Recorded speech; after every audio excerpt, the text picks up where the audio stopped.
लखनऊ के एक शांत मोहल्ले में नेहा की कहानी शुरू होती है। नेहा एक साधारण लड़की थी जो अपने परिवार के साथ खुशहाल जिंदगी बिता रही थी। एक दिन उसने अपने नए पड़ोसी आर्यन से मुलाकात की। आर्यन एक रहस्यमयी लड़का था जो हाल में ही उनके मोहल्ले में आया था।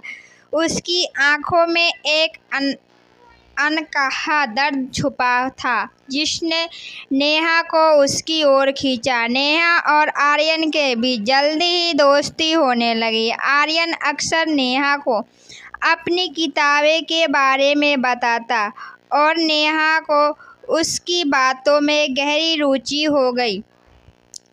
धीरे धीरे आर्यन ने नेहा को अपनी जिंदगी की दुख भरी कहानी सुनाई।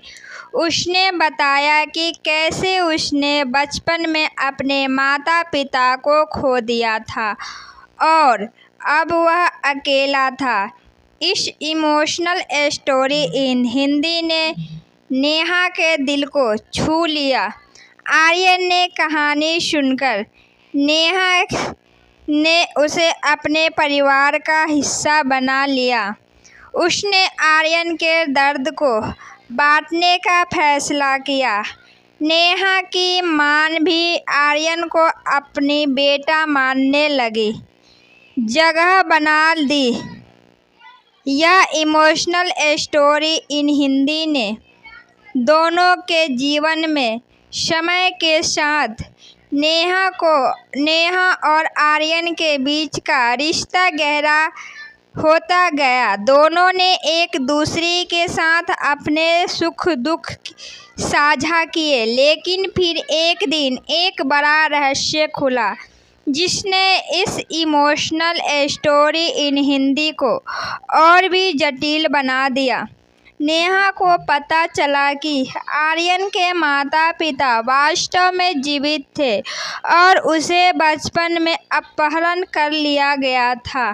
यह सुनकर नेहा हैरान रह गई। उसने आर्यन ने इस पर बात की और सच्चाई जानने की कोशिश की। आर्यन ने नेहा को बताया कि उसके असली माता पिता उसे खोज रहे थे और वह इस इमोशनल स्टोरी इन हिंदी के बारे में सब कुछ नहीं जानता था। नेहा ने आर्यन को उसके असली परिवार से मिलाने का निश्चय किया। उसने आर्यन को समझाया कि अपने असली माता पिता से मिलना उसके लिए कितना महत्वपूर्ण है। इस इमोशनल स्टोरी इन हिंदी में यह मोड़ नेहा के लिए भी बहुत कठिन था, क्योंकि उसने आर्यन को अपने दिल से करीब माना था। आर्यन ने नेहा के साथ मिलकर अपने असली परिवार से संपर्क किया।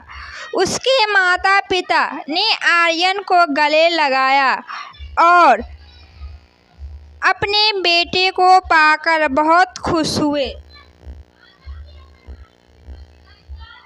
इस इमोशनल स्टोरी इन हिंदी ने आर्यन को उसकी खोई हुई पहचान वापस आ गई। अगर आपको ये कहानी अच्छी लगी हो तो लाइक शेयर सब्सक्राइब ज़रूर कीजिएगा। धन्यवाद दोस्तों।